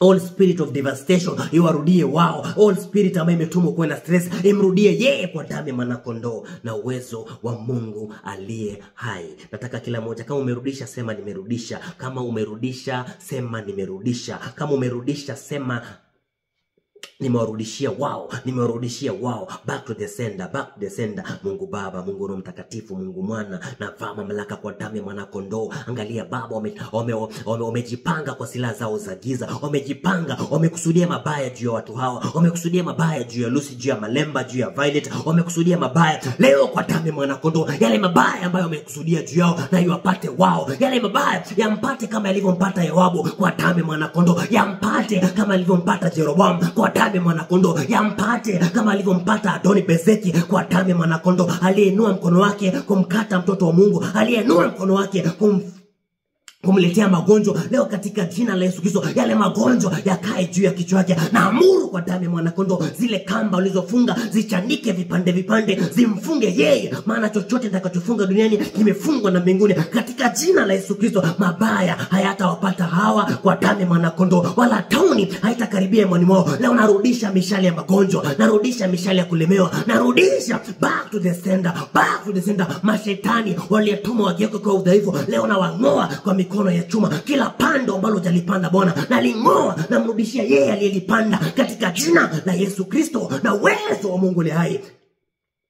Katika jina la Yesu Kristo tena na uwezo wa Mungu aliye hai. Katika jina la Yesu Kristo na uwezo wa Mungu aliye hai. Leo zimerudi na naona zimerudi. Nataka sasa kila mmoja aamuru kuachiliwa. Nataka kila mmoja aamuru kuachiliwa. Kwa kuwa Biblia inasema itoe nafsi yangu kifungoni ili nipate kukuhimidi. Nataka kila mmoja aamuru kuachiliwa. Biblia inasema watu hawa ni watu walioibiwa na kutekwa. Kuna watu wametekwa. Kuna watu wametekwa kwa magonjwa. Nataka leo amuru milango za kuzimu zikuachie. Nataka kila mmoja avae mamlaka, amuru magonjwa zikuachie, amuru mapepo zikuachie, kwa kuwa kuna chapa za damu ya mwana kondoo. Nataka kila mmoja amuru anga ikuachie. Nataka kila mmoja amuru. Nataka sasa kwa damu ya mwana kondoo, vaa mamlaka, amuru. Na amuru leo kwa damu ya mwana kondoo. Sema na amuru leo, aliyenifunga niachie. Na amuru leo, aliyenishika niachie. Na amuru leo, aliyetengeneza madhabahu juu yangu aniachie kwa damu ya mwana kondoo. Biblia inasema inukeni enyi milango ya milele, mfalme wa utukufu apate kuingia. Ufalme wa utukufu ni sisi, tunapata kuingia. Amuru zikuachie, amuru zikuachie, amuru. Nataka kila moja aamuru kuachiwa kwake kwa damu ya mwana kondoo. Roho wa Bwana juu yangu, tena amenitia mafuta ili kuwatangazia maskini habari njema, vipofu kupata kuona kwao tena, kupata kuona, na walio kwenye magereza kuachiliwa kwao. Leo watu kwenye magereza, amuru kuachiwa. Vunja malango ya giza, vunja malango ya kuzimu, pasua malango wa kuachia kwa damu ya mwana kondoo. Sema na amuru kuachiliwa kwenye ndoa, na amuru kuachiliwa kwenye biashara, na amuru kuachiliwa leo kwa damu ya mwana kondoo. Anza kuamuru kuachiliwa, amuru kuachiliwa, amuru kuachiliwa. Wamekuweka kwenye machupa, amuru kuachiliwa. Jaa moto. Sema na jaa na kuwa mbele ya moto. Na pasua manyungu za kichawi, na achiliwa. Na pasua anga za giza, na achiliwa. Na pasua.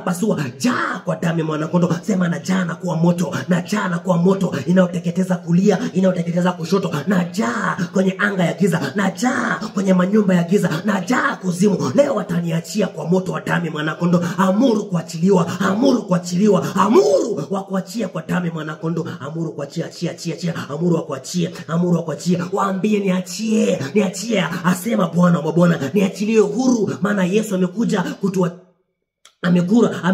ili tuachilie huru. Amuru wa kuachie. Sema na amuru waniachie leo. Na jaa na kuwa moto, na jaa na kuwa jaza hizo machupa zao kwa damu ya mwana kondoo. Jaza hizo masanduku zao. Kuna watu wamefungwa kwenye masanduku, kuna watu wamefungwa kwenye magereza, kuna watu wamewekwa chini ya uvungu, kuna watu wamewekwa juu ya nyuma ya milango, kuna watu roho zao zimenaswa, kuna watu wako kwenye magereza, wako kwenye giza. Jaa kuwa moto, wafanya malaika zake kama upepo, na watumishi wake kama miali ya moto. Mimi ndio mtumishi wa Bwana. Na jaa na kuwa moto, na jaa na kuwa miali ya moto. Achia. Sema achia kwa damu ya mwana kondoo. Sema achia, amuru wa kuachia. Kila mmoja seme niachie kwa damu ya Yesu, niachie kwa damu ya mwana kondoo. Kila moja nataka watu waseme niachie kwa damu ya Yesu, niachie kwa damu ya mwanakondoo, niachie kwa damu ya Yesu. Mimi ni masihi wa Bwana, niachie kwa damu ya mwanakondoo, niachie, achia, achilia biashara, achilia mikono, achilia nyota, achia. Kumbuka kwenye ulimwengu wa giza wanapenda kung'ang'ania, ameng'ang'ania sana. Leo muamuru akuachie, achie ndoa, achia kwa damu ya mwanakondoo. Sema achia kwa jina la Yesu. Kila moja achia biashara, achia mikono, achia. Kila moja nataka na watu watano wakisema achia, napiga moto hata mimi waachie. Na watu watano tu wakisema Philip na kuona umesema waachie, naona watu wamesema waachie, naona kwa damu ya Yesu, kwa damu ya mwanakondoo, achia. Release me in the name of Jesus. Amuru akuachie. Mungu Baba, Mungu Jehova, Mungu Roho Mtakatifu, mimi ni masihi wa Bwana, mimi ni kuhani uliniweka kupanda, kujenga na kuvunja kwa damu ya mwanakondoo. Leo navaa mamlaka uliyonipa katika jina la Yesu Kristo. Na muamuru ule mchawi, na muamuru milango ya kuzimu, waachie watu hawa katika jina la Yesu Kristo. Na amuru achia kwa damu ya mwanakondoo, achia ndoa yao, achia wana wa Mungu waende, watoke na nyota zao, achia waende na mikono yao, achia waende na kila kitu chao kwa damu ya mwanakondoo katika jina la Yesu Kristo. Na kuapisha kwa damu ya mwanakondoo uliyeshika biashara yake, uliyeshika ndoa yake, uliyeshika watoto wake, na kuamuru leo, uliyefunga mikono yake, na kuamuru wewe na silaha zako umejipanga sana, na kusaga na kuvunja na kupasua na kufyeka na kukangamiza na kufyeka na kusaga na kuharibu, na kuamuru mwachie aende na biashara yake, achia kwenye mashimo, achia kwenye magereza, umemweka kwenye chupa na jaa na kuwa moto, achia. Mwachie katika jina, mwachie Florence leo, achia watu hawa, achia kwa damu ya mwanakondoo, na kuapisha katika jina la Yesu Kristo, jina lipitalo majina yote, na kuamuru leo, mwachie kwa damu ya mwanakondoo na uwezo wa Yesu aliye hai katika jina la Yesu Kristo. Naona watu wameachiwa kwa moto wa damu ya mwanakondoo, na kuona watu wameachiwa, naona watu wameachiliwa huru. Naona watu wameachiliwa, naona watu Farao alikuwa hataki kuachia watu, akaambiwa na Mose, tutatoka na wanawake wetu, akaambiwa na Mose, tutatoka na mifugo yetu, akaambiwa na Moses, tutatoka na watoto wetu, akauliza Bwana ni nani? Bwana ni Bwana wa vita, jina lake ni Jehova. Bwana ni Bwana wa vita. Na amuru leo, na kuapisha ewe mchawi, na kuapisha ewe mkuu wa ukoo wake, na kuapisha ewe mkuu wa mashetani, na kuapisha ewe mfalme wa giza, na kuapisha leo, mwachie kwa damu ya mwanakondoo. Umefanya hasira juu yake, mwachie. Umeleta hasira juu yake, mwachie kwa damu ya mwanakondoo. Na Yesu aliye hai, na kuapisha mkuu wa giza, na kuapisha wafalme wa giza, na kuapisha mkuu wa kilinge, na kuapisha hakuna atakayefungwa leo, hakuna. Leo watu wa wana wameachiwa, leo watu wa Mungu wameachiwa kwa damu ya mwanakondoo. Maana imeandikwa, walifurahi walipoona timazi kwa mkono wa Zerubabeli, na watafurahi walipoona timazi kwa mkono wa Zerubabeli. Maana leo hakuna atakayedharau siku ya mambo madogo. Leo anaachia. Naona milango imevunjika, naona ngome imepasuka, na pasua ngome ya magonjwa, na pasua ngome ya kufungwa, na pasua ngome ya vifungo, na pasua kwa damu ya mwanakondoo. Maana silaha za vita zetu zinaweza katika Mungu hata kuvunja ngome. Neno la Mungu ni nyundo inayovunja ngome vipande. Neno la Mungu ni la nguvu, tena liko hai, lina uwezo, ni likali kuliko panga ukatao kuwili, linachoma hata kuzitawanya nafsi na roho na viungo na mafuta yaliyo ndani yake, lina uwezo kujua makusudi ya moyo. Leo natoa chepeo la imani, natoa panga rohoni, na pasua wachawi leo katika jina la Yesu. Wataachia leo katika jina la Yesu, wataachia ndoa, achia biashara, achia ndoa, achia mume, achia mke, achia watoto wake, mwachie kwa damu ya mwanakondoo na uwezo wa Mungu aliye hai katika jina la Yesu Kristo.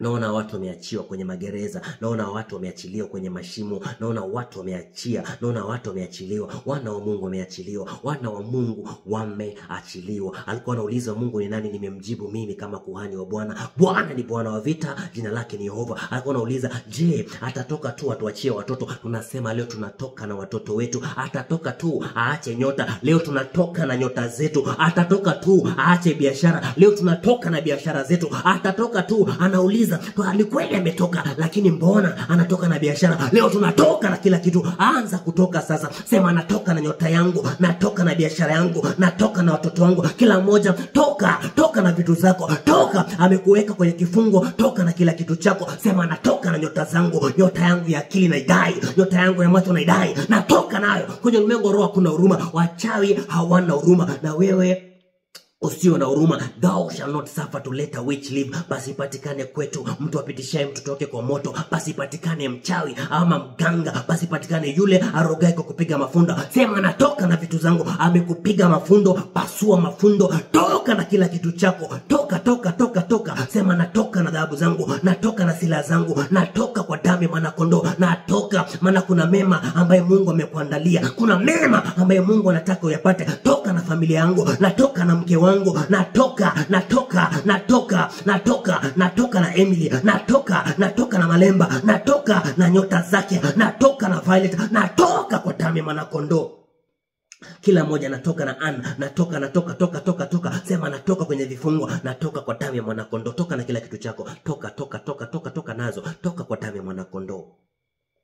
Kila mmoja atoke, kila mmoja. Naona watu wanatoka. Lexi, nakuona umetoka, nakuona umetoka na watoto wako, nakuona umetoka katika jina la Yesu Kristo. Navaa mamlaka tena, navaa mamlaka. Imeandika ulijichimbia shimo cha kuzimu, paka cha kina paka kuzimu, mkono wa Bwana utamfuata. Leo namfuata aliyejificha na nyota yake, namfuata kwenye mashimo, namfuata kwenye mapango, nampasua, namfunga, namsagasaga. Natoka na kila nyota ya mmoja wao, natoka na kila kitu chao. Naamuru katika jina la Yesu, ingawaje tuko mbali, lakini rohoni tumeshikana mikono. Leo kila mmoja anatoka na nyota yake, kila mmoja anatoka na watoto wake, kila mmoja anatoka na kila kitu chake. Maana alishuka mbinguni akiwa na baraka, alishuka mbinguni na wafyeka wanaezuia, na wapasua wanaezuia, na wavunja ile milango ya kuzima. Anatoka na kila kitu chake, asema Bwana wa mabwana, katika jina la Yesu Kristo. Maana utukufu wa Bwana lazima uonekane, utukufu wa Bwana lazima udhihirike, utukufu wa Bwana lazima ujulikane. Ameshika ndoa, tunatoka nazo. Ameshika biashara, tunatoka nazo. Ameshika watoto, tunatoka nao kwa damu ya mwanakondoo. Hakuna atakayeweza kukujengea ukuta. Ule ukuta umepasuka, hakuna hawezaye. Hata kwa mto Sham tulipasua, hata kwa mto Jordan Elisha alipasua. Wale makuhani walikanyaga mto Jordan, wakavuka ni kama nchi kavu. Na ukanyaga huo magonjwa ulioleta mbele yangu, na ukanyaga huo dhaifu ulioleta mbele ya watoto wa Mungu, na ukanyaga hayo magonjwa waliotuma, na yakanyaga kama mto Sham, na yapita. Navuka mto Jordan, navuka na silaha zangu, navuka na nyota zangu. Kila mmoja navuka. Naona wana wa Mungu wanavuka na nyota zao. Naona katika jina la Yesu Kristo, na uwezo wa Mungu aliye hai kwa damu ya mwanakondoo. Nataka sasa tuanze kujenga madhabahu. Watu wametoka, watu wamerudisha vitu zao, watu wamevunja madhabahu ya giza. Nataka sasa tuanze kujenga madhabahu za damu ya mwanakondoo. Kumbuka Gideoni aliharibu madhabahu za babake, akajenga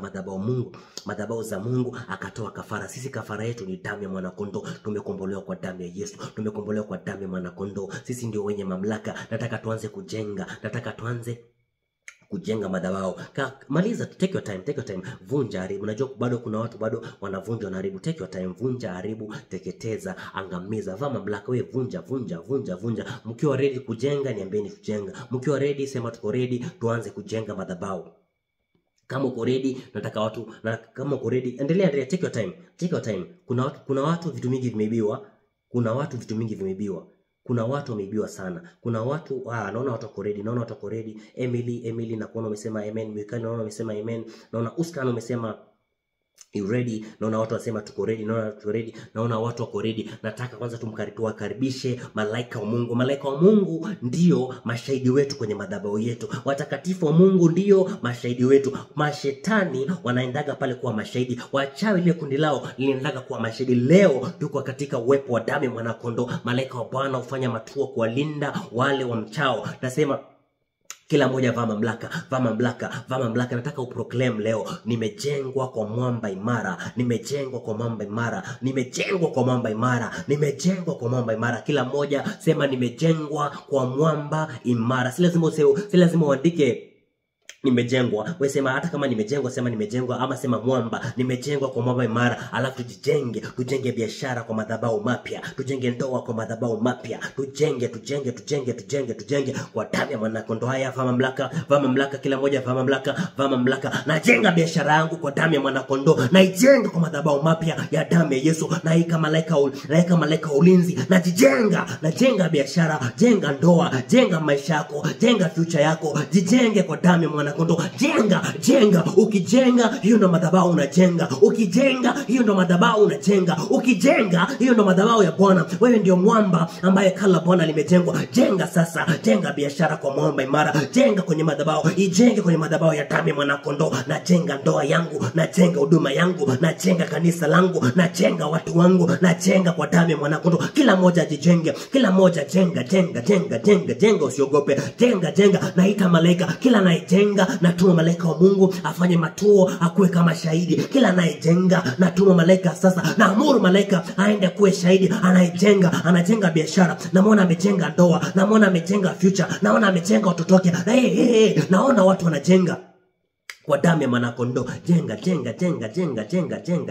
Jenga, usiogope. Jenga. Mungu Baba, Mungu Jehova, Mungu Roho Mtakatifu, Baba uishie milele. Na vaa mamlaka kwa damu ya mwanakondoo. Watu hawa wamejijenga kwa mambo imara. Kumbuka imeandikwa, wewe ndio mwamba, wao ndio mwamba ambaye kala Bwana limejengwa. Baba, najenga biashara zao, najenga ndoa zao kwa mambo imara, najenga madhabahu mapya, najenga maisha yao, na wajenga katika jina la Yesu Kristo. Namjenga mke wangu, namjenga Malemba, namjenga Violet, namjenga Uskana, namjenga kwa damu ya mwanakondoo. Natuma malaika wa ulinzi, natuma malaika kama mashahidi, namtuma wale watakatifu wa Bwana, na watuma kama mashahidi. Amejijenga, amekusudia kufanya mema yako, amejijenga kwa damu ya mwanakondoo. Namjenga leo, namjenga kwa damu ya Yesu. Namjenga kwa damu ya mwanakondoo. Najenga biashara yake, najenga ndoa yake, najenga maisha yake, najenga watoto wake, najenga kila kitu atakachokigusa, maana imeandikwa utabariki kazi ya mikono yake. Najenga kazi yake kwa damu ya mwanakondoo. Najenga mikono yake, najenga mwili wake, najenga nafsi yake, najenga roho yake kwa damu ya mwanakondoo na uwezo wa Mungu aliye hai. Najenga. Kila mmoja najenga. Jenga, usiogope. Jenga kwa damu ya mwanakondoo na uwezo wa Mungu ni hai. Jenga kwa damu ya mwanakondoo. Jenga kwa damu ya mwanakondoo. Tunamaliza in the next 9 minutes. Nataka mjenge. Jenga.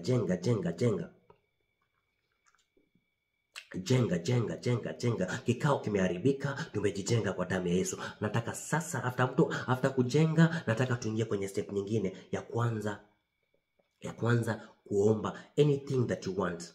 Anything that you've been dreaming of. Kuna vitu ulikuwa unaota kuwa nazo, kuna vitu ulikuwa unataka kuwa nazo. Leo na sasa hivi nataka tuziamuru zianze kudhihirika. Tuziamuru. Ulikuwa unataka kuwa gari, ulikuwa unataka kuwa na gari, ulikuwa unataka kuwa na mchumba. Leo na sasa hivi nataka tuanze kuziamuru. Kumbuka, mawazo ya Bwana si kama mawazo yetu, njia zake si kama njia zetu. Nataka uombe kitu ambacho wewe kitakushtua. Kuna mambo umeyataka kwenye maisha yako, kuna mahali umekuwa ukitaka kwenda, kuna biashara umekuwa ukitaka. Leo na sasa hivi nataka tuziamuru baraka zetu zote zilizo kwenye ulimwengu roho. Nataka tuziamuru zianze kukua kwa damu ya mwanakondoo. Kama mko ready, sema tuko ready. Kama mko ready, fiti. Kama uko ready, naona watu wanajenga. Usiogope. Jenga. Sagittarius na kuona jenga. Nafuta kazi last week. Nimefutwa kazi, napata biashara kwa damu ya mwanakondoo. Napata sawa sawa na maneno yako. Kama watu ready, good. Naona nataka sasa tuvae mamlaka. Nataka tuamuru baraka zetu. Nataka uamuru lile gari lako. Nataka uamuru ule mchumba wako. Nataka uamuru lile kanisa lako. Nataka uamuru lianze kudhihirika. Nataka uamuru sasa. Vaa mamlaka kwa damu ya mwanakondoo. Vaa mamlaka.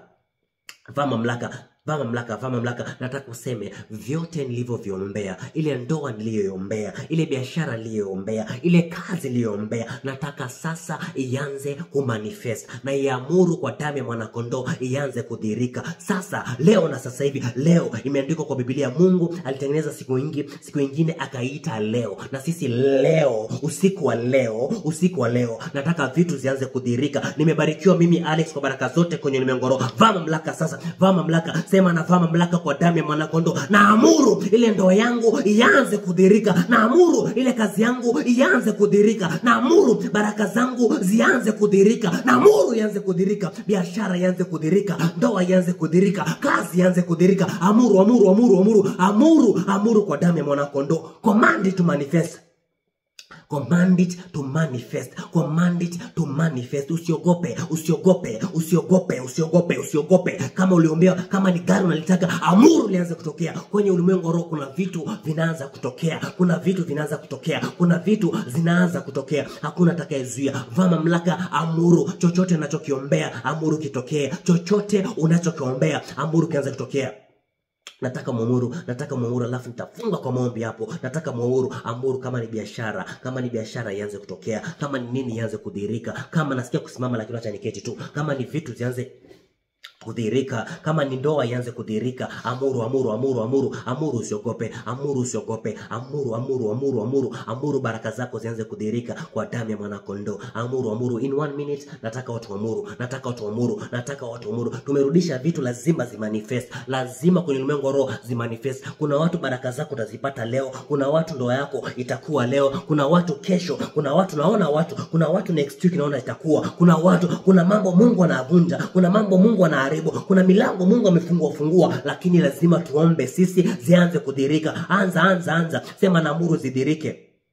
Amuru, amuru, amuru, amuru. Mungu Baba, Mungu Jehova, Mungu Roho Mtakatifu. Baba, navaa mamlaka kwa damu ya Yesu. Chochote walichokiombea, Baba, nakiapisha na kiamuru kianze kudhihirika. Na pasua hayo magala ya mbinguni yaliyoshika baraka zao. Na pasua lilo wingu la giza inaishika nyota zake. Na ziamuru, na ziapisha kwa damu. Anaishika, anayezuia, na kupasua, na kuvunja. Na amuru baraka zake zianze kudhihirika. Na amuru nyota zake zianze kung'aa. Na amuru kwa damu ile ndoa yake ianze kudhihirika. Na amuru katika jina la Yesu lianze kuonekana sasa. Na pasua hiyo mikono yao milegevu. Na pasua hiyo mikono ya wachawi milegevu. Iachie, achia. Na amuru ianze kudhihirika. Achia kwa damu. Na kufika, na kupasua, achia, ianze kuamuru. Na amuru katika jina la Yesu. Ameombea ndoa, ameombea mchumba, ameombea biashara, ameombea baraka zake. Na ziamuru moja baada ya moja. Anza kuachia, zianze kudhihirika, zianze kudhihirika. It's time for them to manifest katika jina la Yesu Kristo. Maana imeandikwa mwanadamu alidhihirishwa. Na mimi naamuru leo zianze kudhihirika. Baraka za wana wa damu zianze kudhihirika sasa kwa damu ya mwanakondoo na uwezo wa Mungu hai. Katika jina la Yesu Kristo, katika jina, kama kuna wingu nazuia na kufyeka, kama kuna mchawi anayezuia babo hajafyekwa, na kupasua na kuvunja, amuru, na amuru leo, amuru zidhirike, amuru kwa damu ya mwanakondoo,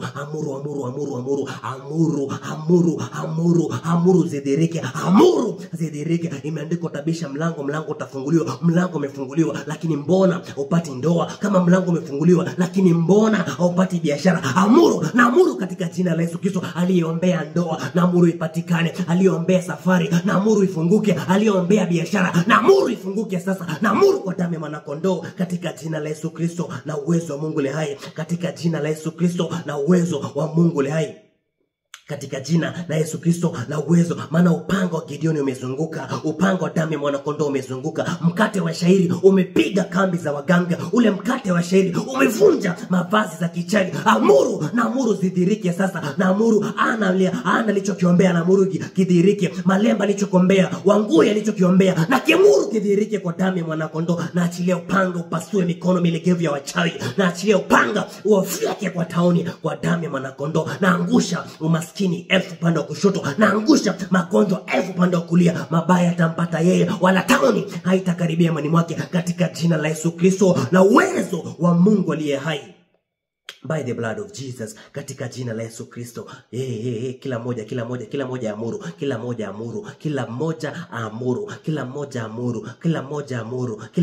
amuru katika jina la Yesu Kristo. We are finishing in the next 3 minutes. Kila moja amuru.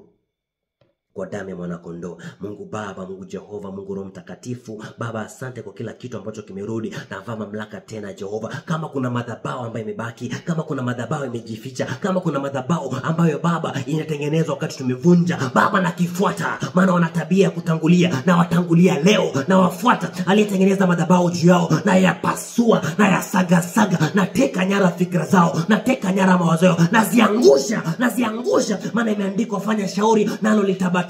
Nabatilisha magonjwa, nabatilisha udhaifu, nabatilisha kushindwa, na pasua madhabahu iliyobakia, na yavunja madhabahu aliyetengeneza juu ya taa, na pasua na yasaga kwa meno ya shaba, na yateketeza kwa damu ya mwanakondoo aliyetangulia kujenga madhabahu ya giza, na mpasua juu ya madhabahu yake. Magonjwa hayatampata Hawa katika jina la Yesu Kristo. Udhaifu hayatawapata Hawa katika jina la Yesu Kristo, na damu ya mwanakondoo. Maana Yesu alisema imekwisha, nami nasema imekwisha katika jina la Yesu Kristo, na uwezo wa Mungu aliye hai. Naona wanatayarika, naona waliofanya hasira juu yako wanaangamia, maana sisi ndio wakuhani wa Bwana, sisi ndio Benaya mwana wa Yehoyada, sisi ndio watu shujaa. Tumewakamata, tumewafyeka, tumewakamata, tumewavunja, tumerudisha vitu zetu. Kila silaha imepasuka, ile siku ya uharibifu imesambaratika, itawapata wao. Magonjwa atakupata wewe, hautakufa wewe bali utaishi, ili usimulie mema ambayo Mungu amekutendea. Hautakufa wewe tena bali utaishi, ili usimulie Mungu mema ambayo Mungu amekutendea. Kila mtu repeat, sitokufa mimi bali nitaishi, ili nisimulie mema ambayo Mungu ameniandalia. Sitokufa mimi bali nitaishi, ili usimulie mema ambayo Mungu amekuandalia. Sema sitokufa mimi bali nitaishi, ili nisimulie mema ambayo Mungu amenitendea.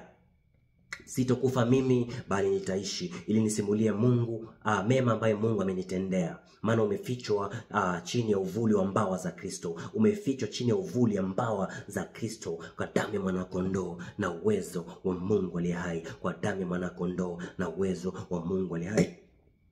Mungu Baba, Mungu Jehova, Mungu Roho Mtakatifu, maana Mungu imeandikwa Jehova Baba, unaweza kufufua wafu Jehova. Unasema mambo yajayo ni kama yamekwisha kuwekwa. Kama kuna kitu kimezikwa kuzimu, kama kina kitu cha watu hawa wamefadha kimeshikwa kuzimu, leo nakifuata kwenye bahari, nakifuata kwenye anga, nakifuata kwenye maji, nakirudisha kwa damu ya mwanakondoo, nakirudisha. Nateketeza walinzi wa kuzimu, nateketeza wakuu wa giza aliyeshika ndo yake, na kufyeka na kupasua na kuvunja. Na vaa silaha za Bwana za vita, maana silaha zetu zinaweza katika Mungu hata kuvunja ngome. Na pasua kila ngome ya kushindwa, na pasua kila ngome ya magonjwa, na teketeza aliyejificha, na kupasua na kufyeka na kuharibu kwa damu ya mwanakondoo. Rudisha alichochukua, pasuka, vunjika. Pale akapo shetani kwenye maisha yake, pale akapo shetani kwenye ndoa yake, na kuapisha kwa damu ya mwanakondoo. Ewe joka, ewe mchawi, ewe mganga, ewe mkuu wa ukoo wake, na kufyeka. Mwachie asonge mbele, mwachie olewe leo, mwachie apate biashara. Ewe spiritual spouse, na kufyeka na masanduku zako, na kufyeka na kuteketeza na silaha zako. Aliye na mtoto wa giza, na kupasua watoto wa kuzimu, na wafyeka kwa damu ya mwanakondoo. Pete za kichumba, na kupasua, na zisaga, na ziteketeza, na zivunja,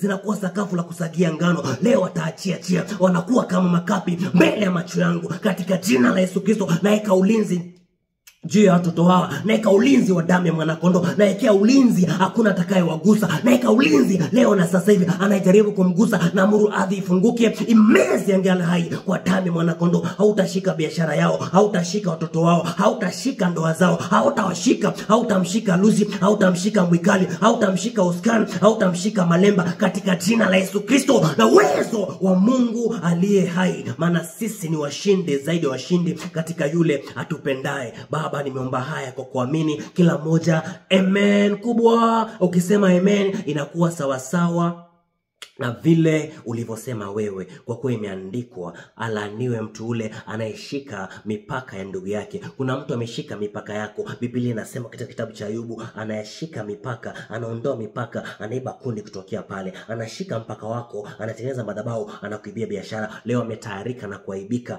Amen kubwa kwa damu ya mwanakondoo na uwezo wa Mungu aliye hai.